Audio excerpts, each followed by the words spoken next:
Hey everybody, welcome to this week's Down Home with Tina. I'm your host, Tina Thompson, and as always, I'm excited to have some awesome guests on the show today. I'm going to begin with a nutrition / certified dietitian. Yeah, I think that's right, because I can't for some reason get that right today, folks. But anyways, she is amazing, and she's from Fairfield Medical Center. I'm going to talk with her, just about some things that they can help you with. And it's spring. We'll get to that here in a couple of minutes. And also, I have got my teacher / educator of the month. She's an amazing gal. We're going to find out about what they've been doing in Lancaster City Schools for the last couple of years. And of course, with COVID and some of the different changes, she's a pretty cool gal. So I can't wait for you to get to know her a little bit.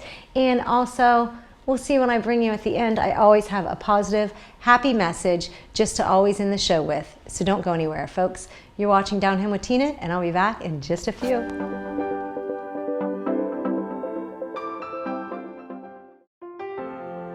Dagger Law has been part of the Lancaster community for more than 110 years. This is where we live and work. You'll see us at festivals, sporting events, and all around town. We consider our clients as friends, and we walk alongside you through challenging times. Whether you're a growing business, a changing family, facing litigation, planning your future, or dealing with land issues, we're right here. We are local. We are trusted. We are experienced. Dagger Law.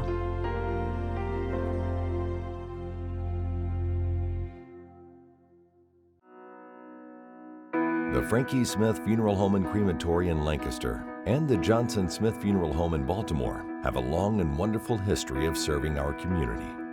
Feel free to give us a call at 740-653-0652.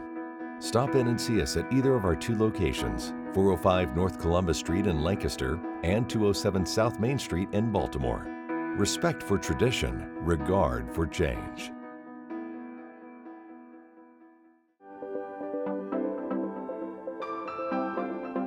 Welcome back to Down Home with Tina. I have a gal I thought would be great to have on to talk to us about, it's that time of year where I think a lot of us are thinking about maybe becoming healthier. And since COVID happened, a year ago, it was a few months afterwards, people are like, I gained like 9 pounds, 10 pounds, I can't get out, I can't do. Well, some folks have lost that since then because they got a little more active last summer when they couldn't really go places, but maybe walk outside and walk parks and things like that. But for some reason, I had it in me. I thought I'm going to reach out to the Fairfield Medical Center and see if I can't find somebody to come in and talk about nutrition. And there's a department at Fairfield Medical Center called Nutrition Therapy. And so today I have with me, she is supervisor, Jennifer Helmich. She is a dietitian, yes, a certified dietitian, a registered dietitian. Did I get it right? I'm like, come on, Tina, I know what she is. You've got it. But she's very special in what she does, and I'm very excited because I know a little bit, Jennifer, about health and trying to be healthy and staying fit. But as I get older, I begin to see people around me, friends who I hear them say, I'm borderline diabetic, or I'm this, or I'm that. And when I saw that you guys have this program at Fairfield Medical Center, I thought this is going to be great because maybe you can help those folks get to where they need to be, or maybe desire to be. They just don't know how to get started. So first off, will you tell us a little bit about this program, the Nutrition Therapy Nutrition? Absolutely, and thank you for having me today. I really appreciate it. We are a department of 7 registered dietitians, including myself, and a registered nurse who is also a certified diabetes educator. Nice. So we have a lot of expertise in our area, and we like to make things understandable, easier to follow, allow people to set goals that they can achieve to control their diseases, whether that be diabetes, cardiovascular disease, hypertension, gastrointestinal complications. There are so many diseases that nutrition plays a role in that we love to partner with people to help them control those diseases, feel better, adapt new lifestyles that they can improve their health with. Are a lot of those folks that come in to see you completely shocked and surprised that they are where they are when it comes to their health? Or they, you know what I mean? Or that happens. Oftentimes people have an awareness And especially if they come to us and they are in a state of change in which they're ready, they understand, I have this illness, or I have a risk for developing an illness or complications from this illness. I want to make a change in my life. That's the best time, and that's the best way for people to come into us so that we can partner with them to make those changes. Some people, as you noted, are still just not quite there. Their doctor may have said, I really like you to see a dietitian. I really think there are some things you can do to improve your blood pressure or improve your blood sugars, but yet they're just not ready yet. And they have to be in that stage in order to fully gain the benefit of nutrition therapy and getting well. I think that I love to give advice to people, but I've also learned throughout my life, and I think it's something that we've also learned with folks, and it goes with allergies. We have allergy season. We have, of course, what we're all going through with the pandemic, and diabetes or cardiovascular. You say, everybody is different and made differently. So I'd love to say, oh, well, I tried this, and this, but what might work for me may not work for somebody else. So that's where you guys step in to what? Do you sit with somebody and talk to them about their nutritional habits and find out what is going to be the best thing for them? Absolutely. And I appreciate you saying that, because everybody is an individual. As a matter of fact, March was National Nutrition Month that we celebrated. And the theme this year was personalize your plate. So everybody has differences and things that they like and perhaps dislike. And we try to tailor people's needs to what they are used to or interested in trying to better their health. So yes, we do sit down, we have individualized consultations. In addition, for our diabetes participants, we have 3 group classes that help them partner with other people and learn from others their success stories and what they've done to manage their disease. So our individuals who do come to us with diabetes have 5 opportunities to meet with us individually and with their group. Nice. And then beyond that, we have a free diabetes support group that meets once a month, where they can continue that interaction with other people and learn additional topics about diabetes. What do you think is the number one reason what holds people back from coming to see you or to beginning again a healthier program? I'd say the number one reason would be not quite there, not quite ready to institute those changes. Perhaps there's some fear. The other thing about diabetes and some other diseases is that they're long-term diseases. Sometimes you don't experience severe complications right from the start, right when you're diagnosed. You may not notice outwardly those signs and symptoms that you're dealing with that are severe in nature. But over time, those consequences add up, and that's when trouble sets in. And sometimes people wait until they see that issue. You know, perhaps it's a circulatory issue and they have a sore on their foot. Perhaps it's a cardiovascular issue as a result of diabetes. And sometimes over time, the light turns on and it's like, oh my, I need help now. But we'd really encourage people to grab hold early on, intervene early on. Don't be afraid to reach out. We'd love to help you with some ideas. And, you know, like I said, sometimes it's just a delayed response. I do. I think that, of course, it is a lifestyle change. And that you said the word fear, and I love that because I couldn't agree with you more. Because when we decide to make a change like that in our lives, people automatically think, I'm going to have to stop everything that I do. And would you say that that's not necessarily the case because it's one little step at a time? Absolutely, that's not the case at all. We will meet people where they are in their stage of change. And when you come to see a dietitian, our goal is not to say, don't do this, you can't have this, you're never going to be able to eat this again. That is not our goal whatsoever. We'll make small, incremental, measurable goals that people can aspire to. You know, let's say it's someone who really loves to drink 3 or 4 sodas each day. You read my mind. Perhaps I'm not so glad the you best mentioned that. choice, especially for somebody with diabetes. Yeah. But can we get them to reduce from 3 sodas in a day to 1 soda in a day? Once they accomplish that, perhaps they're open to the idea of trying a diet soda? Or how about if we add a little bit more water in and substitute some of that soda with something else? So again, it's not hard, fast, nope, you're going to cut everything out of your diet that you love.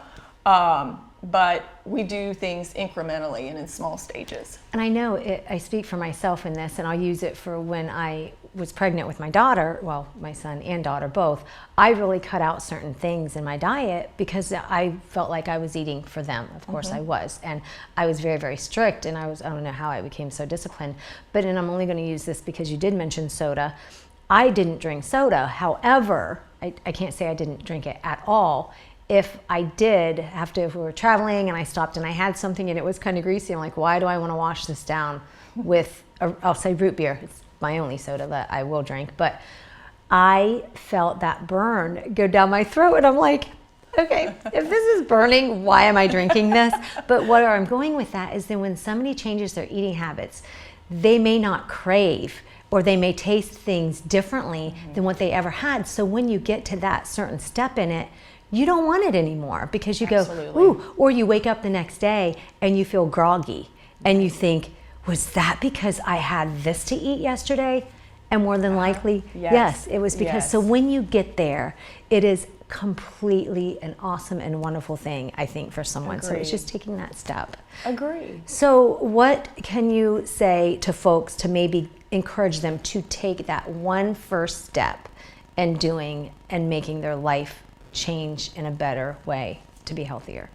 So as you mentioned, you started integrating changes when you were pregnant, and you were thinking solely not only about yourself now, but your children and your soon-to-be children. And I think sometimes that can push someone over the edge when you start thinking about your children or your family members. And I have a very strong reason to be here and be healthy. And it's not just for me, but it's for the people that I love that are in my life, your family and your friends, and thinking about the reasons that you want to make these changes. And I think that can push people.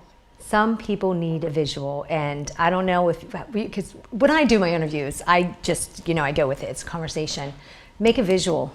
Make a poster board of pictures of your loved ones that you want to see. If it's your daughter and you want to see her get married, you're going through this health problem, and it's going to encourage you. Wake up every day. If you've got pictures of her on the phone, do something, write something down. This is why I want to make my change. Because sometimes you couldn't have said it better, Jennifer. I'm so glad you said that, because I was thinking the same thing. I was like, yay, she's reading my mind. This is awesome stuff. So anybody who is interested in the program, the Nutrition Therapy program at Fairfield Medical Center, what is the contact information?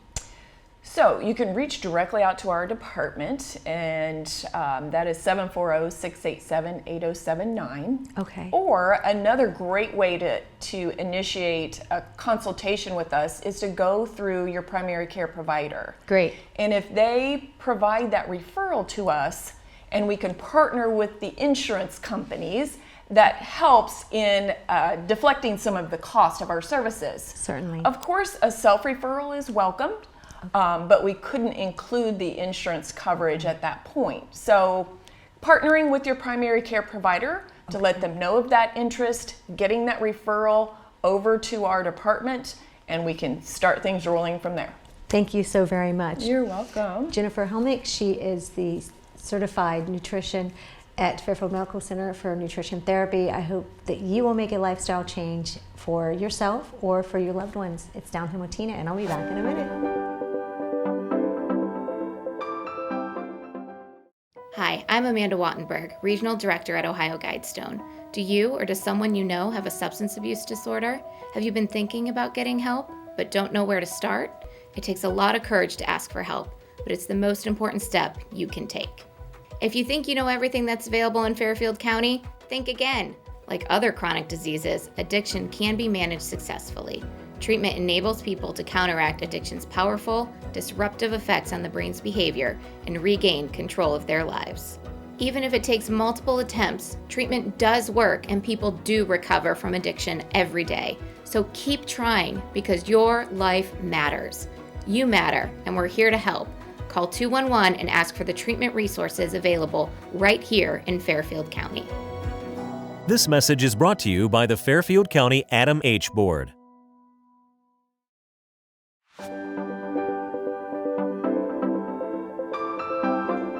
Welcome back to Down Home with Tina. I have instructional coach with Lancaster City Schools, Jackie Geil, and she is here to tell us all about what she does. She is I know it's usually Teacher of the Month, but thanks to Josh, it's Educator of the Month. He helped me out on that because I love to highlight those who are in our school system and what they do, because it is what's so important. I think one of the most important things is changing lives in the kids, but in this case it's for teachers. Yes. I love it. So Jackie, welcome to the show. Thank you. And tell us please, what is an instructional coach? So an instructional coach is someone who is responsible for helping the teachers. We help them get materials, we help them get resources, we help with professional development, and we can go in and model lessons for them. We can offer feedback. We're just kind of there as a resource to be used in any way that teachers need us. And when did this begin at Lancaster City Schools? So it was 3 or 4 years ago, I'm not 100% sure. We got our first instructional coach from a grant that we were offered, and it was tied with some professional development for early literacy. And after that, our district realized how valuable that position was. So it kind of evolved from there, and they hired a math coach and another literacy coach. And then 2 years ago, they decided to hire an instructional coach for every one of the elementaries. And we also have one for our 2 junior highs. Why did you decide to do something like this?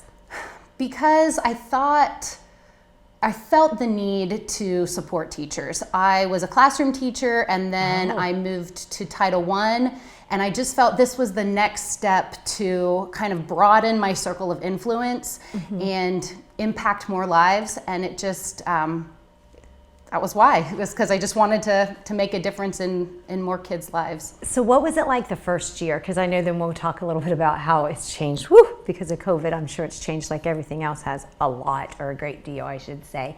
So what was it like that first year going in and having this available for the teachers? It was very exciting, but it was also so new. So we were just kind of trying to figure it out as we went. We had various responsibilities, from helping with curriculum development to then helping the rollout of that with the teachers. So it was kind of a lot of just navigating and figuring out where teachers needed the support, and kind of going with what the teachers were asking for. This year, we've had a little more direction and a little clearer understanding of what our role is. So it's been more purposeful this year. Oh, good. But also a challenge with all of the restrictions with COVID. And what happened that year with it? Because I mean, my goodness, it was probably a shock to you all to help teachers, because teachers didn't even know what was going, I don't want to say what was going on. I don't think anybody knew what was going on in the very beginning with it. So there was a huge learning curve for us as coaches as well as the teachers. We had to become very familiar with the technology piece and all of the new curriculum that we were rolling out, so that we could then help support teachers. So at the beginning of the year, for us, it was a lot of professional development on our end, trying to learn these new programs and these new technology avenues, so that then we could support the teachers. Do you receive feedback from the teachers? Yes. And what kind of feedback have you received with this program? Various forms. We've mostly informal, like a teacher will shoot me an email and say, thank you so much for that resource, or come watch these kids try this strategy that you helped me implement, and things like that. So it's just more informal than formal feedback, but definitely see how valuable this role is. The kids, how have you seen, or what kind of difference have you seen in the kids throughout this? Well, at first we were all, this year we were all very just nervous about how it would go. But as the teachers got more comfortable and we were in supporting them, we could see that even being in a hybrid model or a virtual model, there was still a lot of learning that was taking place, and there was just some amazing connections that were able to still happen and to still take place, and that was just such a gift.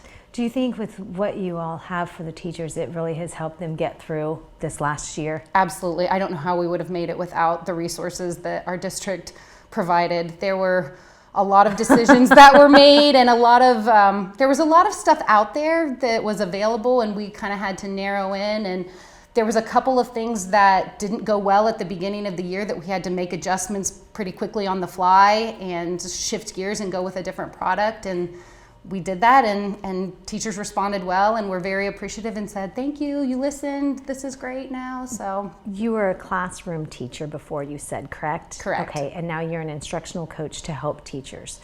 So now that you're on that other part of it and helping them, what can you share with parents, especially with what has been going on in the last year, to help them to maybe better understand maybe the day in the life of a teacher and what they're going through right now? Because it's just been kind of, I don't like to use the word crazy, but just kind of different for everybody, especially the teachers.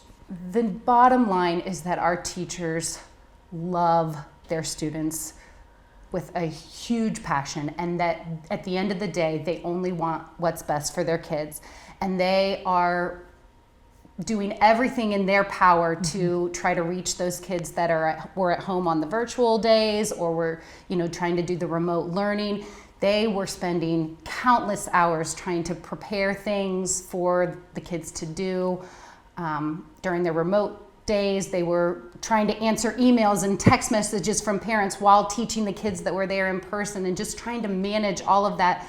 But at the end of the day, all they wanted was for their kids to feel safe, feel loved, and to be successful. I truly believe, in my own personal opinion, teachers, as well as other occupations that are out there, are underpaid because of the time they put in. Even the beginning of a school year and a teacher goes into their classroom, I mean, you empty all that out at the end of a school year.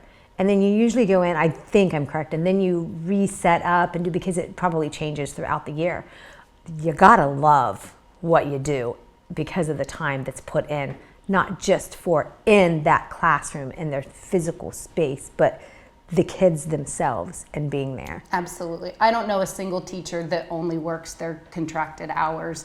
They're all there before the school day. They stay after the school day. They take stuff home in the evenings. They're in on the weekends. They're constantly thinking about ways that they can make their classrooms better. In your teaching career or as an instructional coach, what has been your very favorite, like maybe highlight of it? And you can choose either one, because I know you just started the instructional coaching. I like the opportunity in my instructional coaching role to build the relationship with the adults that I didn't necessarily have as a teacher, because you have your little grade level team, and in our new buildings you have pockets of people that you work with, but as an instructional coach I've really got to develop relationships with all teachers, and that's been really exciting to kind of understand the scope and sequence of elementary school. So do you get to help have ideas and create things for the instructional coaching that you get from other grades? Because you just said they're teachers in their own grade, but they may not necessarily get to be involved with other grades to where you can see something and visualize it and then put it in the curriculum that could help other grades the same. Yeah, so we work with Love K to that. 5, it's like you're the communicator between all of it. And it's just really great to see how our curriculum progresses from kindergarten up to 5th grade, and some commonalities between a 3rd grade lesson and a 1st grade lesson. So that's a really cool part of my job. Oh, I love that. And oh my goodness, I'm totally I'm sitting here and I always give a gift, and I have your gift. I just didn't bring it over to the camera, but I think that I might be getting the gift now. So as Educator of the Month / Teacher of the Month, Jackie, I just want to thank you. Thanks, Josh. Thank you so much for what you do. And this is kind of funny. I'm in the grocery store and I'm looking at the tea, and I see all kinds of different teas. Nowadays they have herbal teas, they have this kind of tea, they have that kind of tea. And down here with Tina, I try to keep it a positive thing. So I found sweet tangerine. I don't know if you like it. Positive energy. Oh my goodness, I love it. Supports elevated mood and energy levels. Not that you may need it or not, but perfect. Some days I like to think that everybody needs some positive energy. Absolutely. And I have something from Ava Jewelers in here for you, as well as an Ale House 1890. I don't know if you ever get to go there, but I love I loved I tried their one dessert recently, and my friend got it for like the three of us. It was like a church kind of girl night thing, and we all ate it, and there was still some left on the plate. Chocolate cake of some type. I didn't even know. To try that. And it's so, you need to share it. Okay. Well, maybe not. Maybe not. Maybe you're like, I do not want to share that. What else do I have in here? And then some cookies. I always make everybody cookies. Jackie, thank you so much for everything that you do. That is awesome that you guys have that available for our teachers, because it was, I'm sure, greatly needed, and it sounds like it's helping them in a huge way. Thank you. Thank you. Appreciate Folks, it. it's Downhill with Tina, and I will be back in just a minute.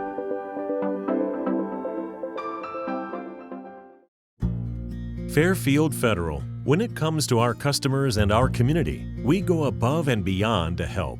Our people make the difference. We were retiring from Tucson, Arizona, and we made a retirement trip out around Ohio, having decided that's where we wanted to be.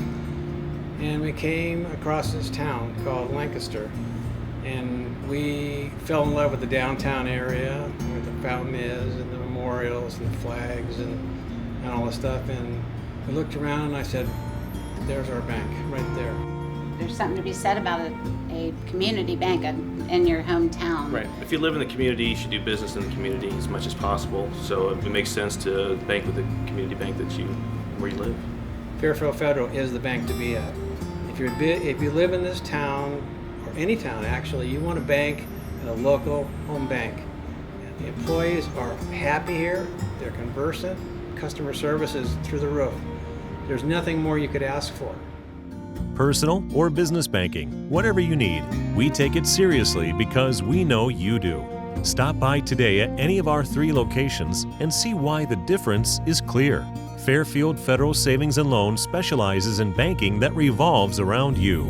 Member FDIC, Equal Housing Lender.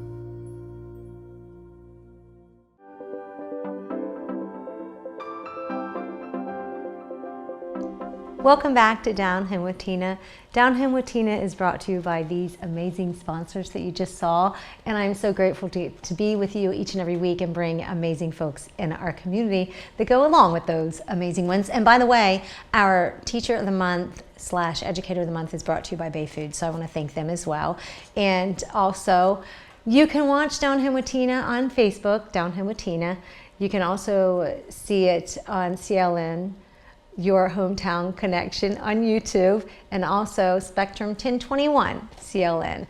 And I always like to leave a positive message at the end of the show. So the last few weeks at church, it's been titled a series called Hope in the Dark. And for those of you who don't know, the word hope is my very favorite word in the English language because I feel that all of us need to have hope, because if we don't have hope, what do we have? Really, I don't think we have much. So anyways, so I just thought that's really cool. And along with that, I found a positive message to go with it, because, well, I have a birthday coming up, and so I don't want you to miss next week's show. It's a great fella coming on, and also we're gonna, not a big birthday celebration or anything, but we're gonna talk about self-care. But before we get to that, of course, I gotta finish today's PQ with you. So I'm all about good vibes, big goals, amazing expectations, more happiness, less pain, healthy relationships, and staying focused on what matters. And sometimes we're gonna fall, and sometimes not sometimes, always, we need to remember to stand up and have hope. I have started doing some things in my life that I go, you know what, Tina, you gotta reset. So now I'm back to, I get on social media, but I get on social media for positive quotes and positive messages. So if you catch it once a week here on the Downhill with Tina show, or if you can catch it daily on Facebook, look up positive and inspirational messages, so that way you can just smile in the morning and know and begin your day with hope and never ever give up, because it's, life has got to be fun, it's got to be adventurous, it's got to be sometimes a reminder to refocus on what is most important and what matters. Y'all, I hope you have a wonderful week. I'll be back next week. God bless, good day, and Downhill with Tina is out of here.